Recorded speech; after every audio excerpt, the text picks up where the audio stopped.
Texas plains at sunrise. The golden light glides over empty highways and oil rigs. A low, steady voice breaks the silence.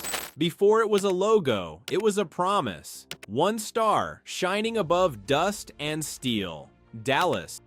Don turns the corner, then turns on the speed, and now Bear can lay a hand on him as he gallops 64 yards for a touchdown. Mid-20th century.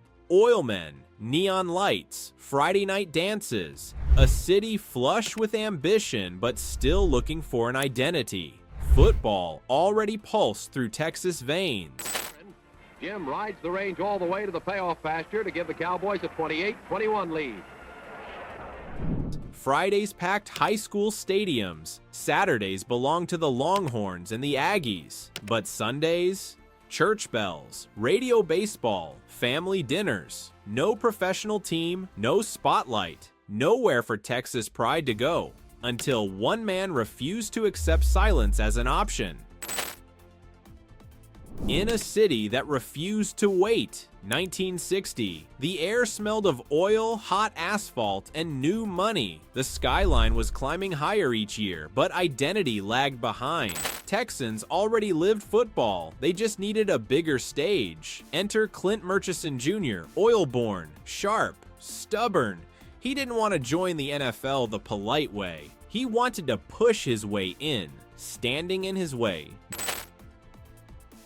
George Preston Marshall, the autocratic owner of the Washington Redskins. Marshall had monopolized the American South, controlling radio rights, TV markets, and a fan base stretching from Virginia to Louisiana. He didn't want competition, especially not in Texas. Every Dallas proposal was blocked until Murchison found a loophole. A masterpiece of quiet revenge. He discovered that the rights to Washington's fight song, Hail to the Redskins, were not owned by Marshall, but by its composer, Barney Breeskin. Murchison bought them, in silence. Then he sent word to Marshall, "You want your song back? Approve Dallas. No threats, no shouting, just leverage." Marshall surrendered. On January 28, 1960, the NFL voted yes. The Dallas Cowboys were born, not through tradition, but through sheer strategy. And that mindset, that audacity would define them forever. Record 0-11-1. Fans laughed, players sweated, papers mocked. But under the surface, the foundation was forming. Because Murchison had hired a man who didn't coach feelings. He engineered them. Former World War II bomber pilot, mathematician in cleats, fedora always perfectly aligned. He never yelled, he calibrated. Landry saw football as geometry under pressure. His mind worked in diagrams, timing, spacing, probability. He designed the flex defense, one of the first modern system-based defenses. Linemen shifted inches instead of yards. Linebackers read angles instead of instinct. Reactions were measured in milliseconds. At first, players hated it. Too strict, too mechanical. But precision has a strange power. Soon, the robotic Cowboys started confusing offenses. Then they started stopping them. Landry wasn't building a team, he was coding a machine. While Landry built science on the field, Tex Schramm and Gil Brandt built it off it. Schramm treated the franchise like a brand before branding even existed. Brandt, a quiet innovator, used an IBM 1620 computer to track college prospects, decades ahead of his time. They didn't search for athletes, they looked for fit. The Cowboys became the first franchise run more like NASA than a locker room. By 1965, they'd gone from 0 wins to 7-7. Organized, calculated, dangerous. By 1966, 10-3-1. Their first playoff berth, their first NFL championship game. They lost 34-27 to Lombardi's Packers, but after the game, Lombardi smiled and said, "They're coming," and everyone in football felt it. In 6 years, Dallas had done the impossible. From expansion team to contender, from chaos to control. They didn't just have good players, they had an ethos. Discipline over emotion, logic over luck. a philosophy made visible in one silver star. Tom Landry, the architect. Tex Schramm, the visionary. Gil Brandt, the innovator. Bob Lilly, the first draft pick and the cornerstone. Don Meredith, the personality that gave the system a heartbeat. Together, they turned failure into blueprint. Black and white clips. Landry walking alone down a frozen sideline. Fedora tight against the wind, the blue star glinting under gray sky. They lost almost every game that first year, but they built something that never lost again: identity. Pain, precision, and finally, dominance. Scene opens on a white-out landscape. Breath freezes in the air, a voice low and calm. Before glory, there was ice. December 31st, 1967, Green Bay, Wisconsin. Temperature, 13 degrees. Wind chill, 48 degrees. The field, a sheet of glass. The coldest game in NFL history. The Dallas Cowboys face the Packers in the NFL championship game. At stake, revenge, redemption, and a Super Bowl berth. The game is agony. Helmets crack like gunshots. Breath turns to white fog that hangs in the air like ghosts of every play before it. Late in the fourth quarter, Dallas leads. The impossible seems near. Then, with seconds left, Bart Starr huddles his team. No timeouts, no grip, no fear. He dives straight over center. Touchdown. Game over. Packers 21, Cowboys 17. Dallas collapses on the frozen field, not in defeat, but in transformation. On the flight home, Landry says just one word to his staff: details. That single word would be the seed of the next decade. By 1969, Landry's designs mature into something terrifying: the Doomsday Defense. Anchored by Bob Lilly, led by Leroy Jordan, and fueled by speed, positioning, intelligence. They don't hit hardest, they hit first. Every offensive coach in football starts his week game planning against Dallas. Their 11-1 record cements them as the NFL's most balanced machine. No longer dreamers, engineers with a mission. Miami Dolphins versus Dallas Cowboys, the culmination of a decade's restraint. Dallas doesn't just win, it smothers. The Dolphins gain a mere 185 yards, a Super Bowl record for futility. Landry's machine completes its design, discipline made visible. Final, Dallas 24, Miami 3. Roger Staubach, calm and confident, leads them. After the game, he says quietly, "This one's for all the almosts." The Cowboys are no longer future tense. They have arrived. Roger Staubach becomes the soul of the franchise. Naval Academy alumnus, Vietnam veteran, faith and fire in perfect balance. Where Landry brought calculus, Staubach brought conviction. Every huddle starts with serenity and ends with lightning. He makes the game feel winnable no matter the score. Fans start praying the same way he plays, believing until the clock runs out. That belief will soon change the language of sports itself. NFC Divisional Playoffs, Cowboys versus Vikings. 32 seconds left, trailing 14-10.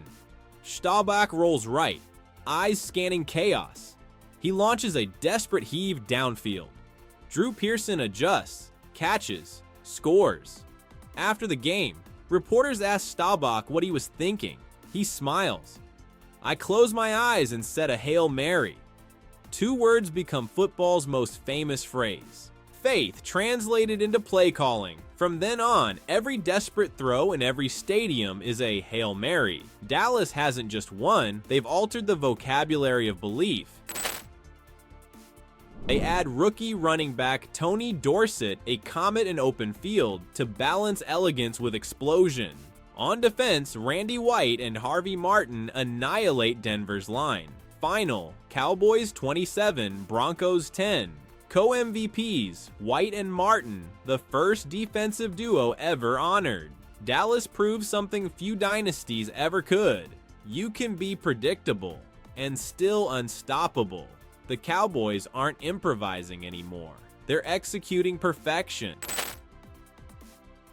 NFL Films narrator John Facenda dubs them America's team. It isn't hype, it's observation. Every Sunday, televisions across all 50 states glow blue and silver. Their TV ratings surpass nearly every primetime show. Highways in Maine and bars in Los Angeles are spotted with stars on jackets. The nickname sticks because it's true. Dallas has transcended region. They've become a brand of national aspiration, order, belief, execution. Under the roof of America's living rooms, the Cowboys mirror the country's illusion of control and its hunger for spectacle. Roger Staubach retires. Bob Lilly long gone. Landry's fedora silhouette feels more nostalgic than new. The Cowboys finished the decade with more wins than any other team. From frozen misery in the Ice Bowl to global recognition, they've done what no football team had ever done. They became an identity. Discipline became charisma. Faith became culture. The Silver Star was now a national symbol, a piece of the American imagination. Visual montage, Staubach's calm smile, Landry's hat lifted by the wind, the star gleaming on helmets like a flag in motion. They weren't just champions, they were the country's reflection in a mirror of steel and light. When excellence became expectation, and expectation became pressure. Opening shot, the Texas sun sets behind the old Texas Stadium. 77,000 empty seats shining pale under dusk light. Success can be the heaviest thing a team ever carries. By the dawn of the 80s, Dallas isn't chasing greatness anymore. It is greatness. 5 Super Bowl appearances in the 70s, 2 championships, 20 consecutive winning seasons. The system Landry built has become religion, but greatness has a cruel side. It removes room for growth. To fans and press, winning was now just maintenance. A 10-win season? Expected. Anything less? A failure of faith. In Dallas, excellence had become routine, and routine is how dynasties start dying. Replacing Roger Staubach was like replacing gravity. Into that void stepped Danny White, talented, efficient, and cursed with comparison. He leads the Cowboys to 3 straight NFC championship games, 1980 to 82. Statistically, elite, emotionally, misunderstood.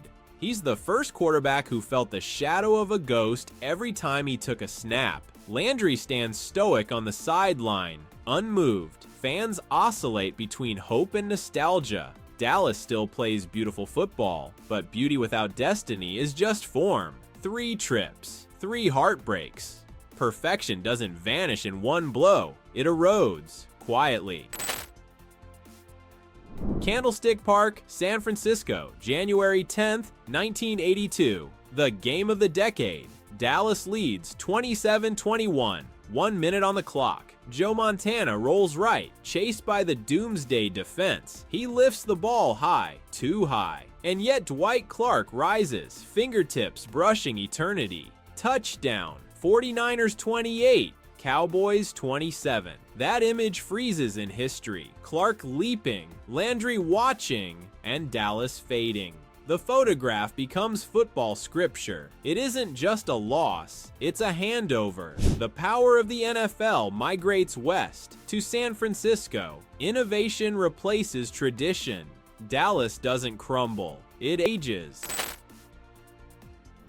Even as the franchise falters, one man keeps the flame alive. Tony Dorsett. Smooth stride, quiet confidence. On January 3rd, 1983, Monday Night Football, he does the impossible, a 99-yard run, the longest in NFL history. He starts inside his own end zone, slips through a gap the width of belief, and vanishes into open field. Big opening for Tony Dorsett. Look out, he's got great speed. 99 yards and a half. Dorsett down the sideline. stays in bounds. Can you believe that? And short because they're... The crowd sound isn't cheer, it's a gasp. That run is more than record. It's a ghost of what Dallas once was. Poetry and pads. Undrafted, unknown, unlikely. From 1981 to 1985, Everson Walls leads the league in interceptions 3 times. His instincts compensate for everything Dallas lost in system and fear. He personifies the new Cowboys. Less formula, more feel. Even in decline, Dallas could still discover wonder. The NFL in the 80s becomes high-speed theater, shifts, motion, passing labyrinths. Landry's system remains frozen in its own success. The flex defense, once revolutionary, feels predictable. Opponents no longer react to Dallas, they anticipate Dallas. Inside the franchise, the quiet confidence starts to sound like silence. Nobody questions Landry aloud, but whispers travel faster than winds. 1983, 12-4. Hope, 1984, 9-7. 1985, 10-6. 1986, 7-9. 1987, 7-8. 1988, 3-13. Numbers that read like fingerprints of a slow collapse. The Cowboys don't implode, they fade in plain sight. Discipline turns to caution, perfection to paralysis. Fans still fill Texas Stadium, not for victory, but for memory, to see the fedora one more time under that arching roof. In the 1970s, opponents feared Dallas before kickoff. By the late 80s, they studied them on film and found patterns. Fear replaced by familiarity, the true end of dominance. Every dynasty dies not when it loses, but when its mystique is solved. Enter Jerry Jones, oil magnate, former college lineman, born salesman, a vision wrapped in charisma and audacity. He buys the Cowboys for $140 million, a staggering sum for a fading franchise. But Jones isn't buying nostalgia, he's buying potential energy. Within days, he makes the unthinkable move. After 29 seasons, 2 Super Bowls, and 270 wins, Tom Landry is fired. No farewell press conference, no slow handover. Just a phone call and a sunset flight to the ranch. The reaction across Texas is pure heartbreak. Radio lines flood with tears and disbelief. For many Texans, Landry had been the moral backbone of their Sundays. He was consistency personified. Every sideline photo, every quiet nod after victory or defeat. To fire him felt like altering a state flag, but behind the outrage, Jones saw something else. Future. He wanted fire instead of frostbite, swagger instead of stoicism. The Steel Star would burn again, but differently. Visual montage, Landry's final walk down the tunnel, slow dissolve to a gleaming skyline of Dallas under neon lights. Then Jerry Jones raising the blue helmet under floodlights. The man who built a system was gone. The man who would rebuild it into a spectacle had just arrived. The greatest rebuild in NFL history. Fade in. Aerial shot of Texas Stadium bathed in dawn light. The voice returning, resolute. Sometimes you have to burn the past to see how bright the future can be. Jerry Jones didn't buy a football team. He bought a stage. To rebuild, he needed energy opposite to Landry's calm. He found it in Jimmy Johnson, the hyper-competitive whirlwind, who had just turned the University of Miami into a college football empire. Where Landry whispered, Johnson roared. Where Landry calculated, Johnson demanded. He believed in one law: speed wins, youth sustains, depth dominates. Their partnership was destined to clash, but first, it would create gold. The Cowboys' biggest name was running back Herschel Walker, marketing magnet, highlight machine. Johnson saw something else: leverage. In 1989, he shocked the league. Dallas traded Walker to the Minnesota Vikings for a haul so enormous it sounded fictional. 5 players, 6 premium draft picks, and the keys to the next decade. Those picks became the building blocks of a dynasty. Emmitt Smith, Darren Woodson, Russell Maryland, Kevin Smith. Each selection carved by design, not chance. The league laughed at first. 2 years later, no one was laughing. Center of this new Dallas stood 3 young men whose names would become synonyms for efficiency, power, and style. Troy Aikman, the mind, calm precision. Emmitt Smith, the engine, relentless balance. Michael Irvin, the voice, emotion, and electricity. Together, they embodied everything Jimmy Johnson preached: youth, speed, confidence bordering on arrogance. They didn't rebuild the Cowboys, they reinvented them. Behind the triplets stood the unspoken heroes, the offensive line: Larry Allen, Eric Williams, Nate Newton, mountains in motion. They didn't just protect Aikman, they controlled entire games. They dictated time, rhythm, fatigue. Defenses suffocated beneath their weight and precision. Opponents knew what was coming, and still couldn't stop it. By 1992, everything clicked. Record 13-3, number 1 defense, 409 points scored, a machine humming at its peak RPM. The Cowboys didn't just beat teams, they vaporized them, drive after drive, quarter after quarter. January 31st, 1993, Pasadena, California. Cowboys versus Bills. 9 turnovers forced. Still a Super Bowl record. Final 52-17. A masterpiece of aggression and control. On the sideline, Johnson grins that shark smile. How about them Cowboys? The phrase shoots through Texas like thunder and becomes cultural currency. Dallas is back atop the mountain, and this time it looks permanent. A year later, same opponent, new script, Buffalo up 13-6 at halftime. Then Emmitt Smith takes over, shoulder injured, eyes unflinching. 132 yards, 2 touchdowns, Super Bowl MVP. He runs out the clock and runs straight into myth. It's not just talent, it's endurance forged in purpose. 2 titles in 2 years. Dallas no longer chases history, it writes it.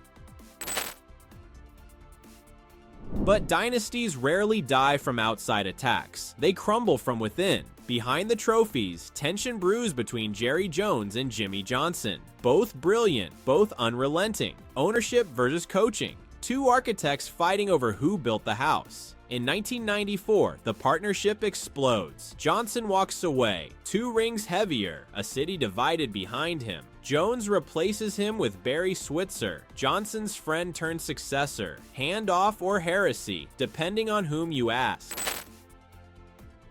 Switzer's Cowboys inherit dominance shaped by others but refined by habit. Record 12-4. Smith rushes for 1,773 yards and 25 touchdowns. Aikman throws with eerie calm. Irvin prowls the sidelines, fire in his eyes. Super Bowl 30. Dallas 27. Pittsburgh 17. 3 championships in 4 seasons, 5 overall. An empire rebuilt faster than any in sports history. From 1989 to 1996, the Cowboys ascend to myth again. Talent, plus discipline, plus swagger. Perfection. They become the NFL's global image. The gleaming helmets, the trillion-watt smiles, the choreography of domination. America's team reborn for a new generation. Every dynasty ends, but the 1990s Cowboys didn't end in defeat. They ended as definition. When the winning fades, but the spotlight never does. After the glory, silence. Between 1997 and 2009, only 1 playoff win. Coaches revolving, rosters collapsing, hope recycled. Yet, television ratings soar. Merchandise tops the NFL. The Cowboys remain the most discussed, most watched, most valuable team in sports. Dallas proves something profound. When myth becomes infrastructure, you no longer need victory to matter. Undrafted kid from Eastern Illinois, a quarterback no one expected. Tony Romo arrives humble and plays like the game moves faster only for him. He dances away from sacks, extends plays toward chaos, turns errors into highlights. He gives fans that old feeling again, that maybe, just maybe, anything is possible. But fate demands balance. 2006, a botched hold on a potential game winner. 2007, best record in football, unexpected playoff stun. 2014, Dez Bryant's no catch. Romo becomes the embodiment of modern Dallas. Brilliance paired with heartbreak. And still fans love him because he cares. He bleeds, he smiles through pain, he never hides. Romo gives the Cowboys a soul during years of chaos. On the field, inconsistency. Off it, revolution. Jones turns the Cowboys into a corporate empire. He pioneers independent sponsorships and merchandising, breaking league molds. Under his watch, the franchise becomes the world's first multi-billion-dollar sports brand. For Jerry, football isn't just competition, it's entertainment infrastructure, a global stage powered by loyalty. Camera sweeps over Arlington at sunset. The bronze glow of Texas turns steel blue as the structure rises out of the horizon like an enormous ship about to lift off. When Jerry Jones dreamed of a new home for the Cowboys, he didn't imagine a football field. He imagined a monument. For nearly half a century, the team had played in Irving inside the concrete bowl of Texas Stadium, a place famous for its open roof, a hole so God could watch his team play. But by the late 1990s, that temple was too small for the empire the Cowboys had become. Jones insisted that the new building must reflect modern Texas, proud, tech-driven, limitless. After more than a decade of political wrangling, the city of Arlington, halfway between Dallas and Fort Worth, agreed to host it. The old neighborhood of Collins Street was transformed house by house into construction ground. When the stadium opened in 2009, it wasn't just big, it was impossible. A retractable roof the size of 9 acres slid open in 12 minutes. 2 massive steel arches, each longer than the Gateway Arch of St. Louis, carried 14,000 tons of weight across the sky. Between them hung the board, a 160-foot wide high-definition video wall weighing 1.2 million pounds. It was so enormous that kickers nervously wondered if their punts could hit it. They did, and Jones just smiled. Beyond football lies the museum, a $16 million art collection curated from local and international artists. The walkways carry murals, sculptures, glass installations, proof that the building is as much gallery as gridiron. On non-game days, AT&T Stadium becomes everything else. Concert hall for U2 and Beyonce, boxing cathedral for Canelo Alvarez, Olympic-size setting for college championships and WrestleMania. It holds more than 105,000 people when expanded, a steel-beating heart of modern Texas. Even from the highway, its presence dominates the skyline between Dallas and Fort Worth. At night, the roof glows silver white, rising out of flat prairie land like a moon built by engineers. People don't say they're going to a football game, they say they're going to the stadium. Inside, the air conditioning hums like a gentle wind. CowStar logos shimmer through corridors, and every surface gleams so bright that out-of-towners whisper it feels less like a sports venue and more like a space station devoted to spectacle. That is exactly what Jerry Jones wanted. Football elevated to architecture, commerce turned to theater. The screen fills with motion. Sunrise over parking lots already alive with smoke from grills and laughter. 6 hours before kickoff, the fields around the stadium turn into small cities. Rows of trucks and RVs unfold tents, coolers, portable smokers. The smell of hickory brisket and jalapenos hangs thick. Fans in cowboy hats clink beer cans. Kids toss miniature footballs on asphalt hotter than iron. Country music blasts from one tailgate, hip-hop from another, a sound that could only belong to modern Texas. As kickoff nears, the walk to the gates becomes a procession of generations. Grandparents in faded Roger Staubach jerseys, parents in navy Troy Aikman, children wearing shiny Dak Prescott blue. Vendors shout out, "How about them Cowboys?" And the entire crowd answers like a choir. When gates close, lights dim. The opening sequence on the board is cinematic. History spliced into thunder. The cheerleaders line up in perfect symmetry, white boots flashing under firework bursts. From the upper decks, it looks less like a sporting event than a pop culture ceremony. A deep baritone voice through the PA. "Ladies and gentlemen, your Dallas Cowboys."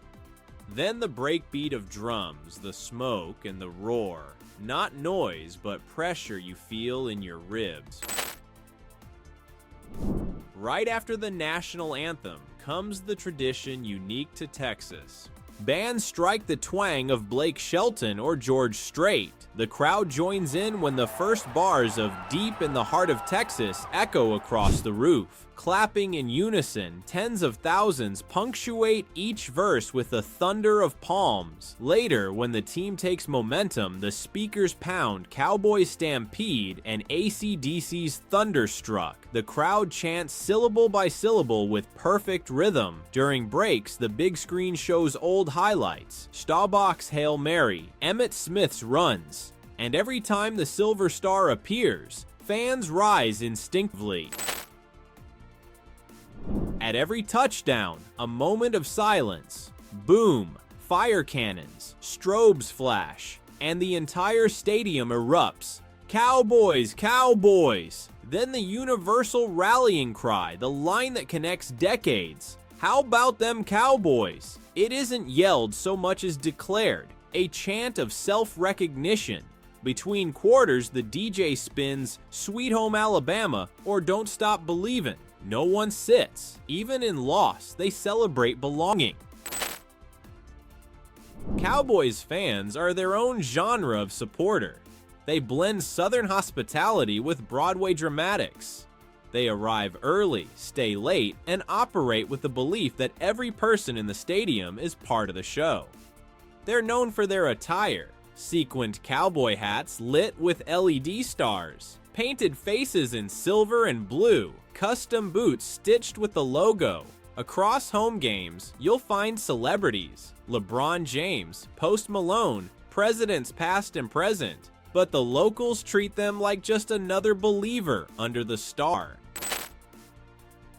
As clocks wind down, whether in victory or heartbreak, the crowd remains. Spotlights swirl across the roof as "Friends in Low Places" or "God Bless Texas" plays. Families take pictures, strangers hug. From above, it looks like one pulsing organism wrapped in blue light. Outside, the tailgates ignite again for post-game storytelling. Fans retelling moments like scripture before they drive out across the Texas night. Other teams host games. In Dallas, Sundays are ceremonies. The stadium is the chapel, the fans the choir, and the Silver Star their creed.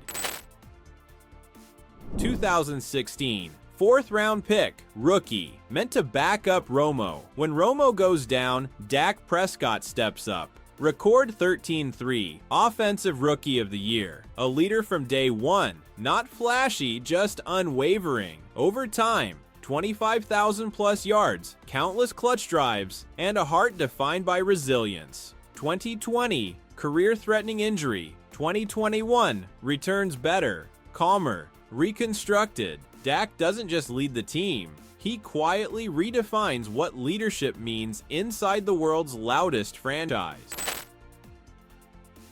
No Super Bowls since the 90s. Playoff windows open and close like stage curtains. Critics call for dynasties. The franchise remains the league's center of gravity because the Cowboys are something different now. A cultural constant. Every high school in America that dreams in blue and silver. Every Thanksgiving dinner where family arguments drown beneath the kickoff. More than 60 years after birth, the Cowboys prove one truth: some stars don't rise or fall, they just keep shining. From frozen Lambeau to billion-dollar domes, the Dallas Cowboys have traced America's evolution: faith, commerce, entertainment, persistence. Each era left a piece of DNA. Landry gave them discipline, Staubach gave them belief, Johnson gave them swagger, Aikman gave them control, Romo gave them heart, Prescott gives them resilience. 5 Super Bowls, 8 conference titles, 23 division championships, and still expectation. Because some teams play football, but the Dallas Cowboys, they are football. How about them Cowboys? If you enjoyed this story, make sure to subscribe to the channel, because our Follow a Lot special, untold, and historical videos. And let me know in the comments which team you'd like to see in the next video.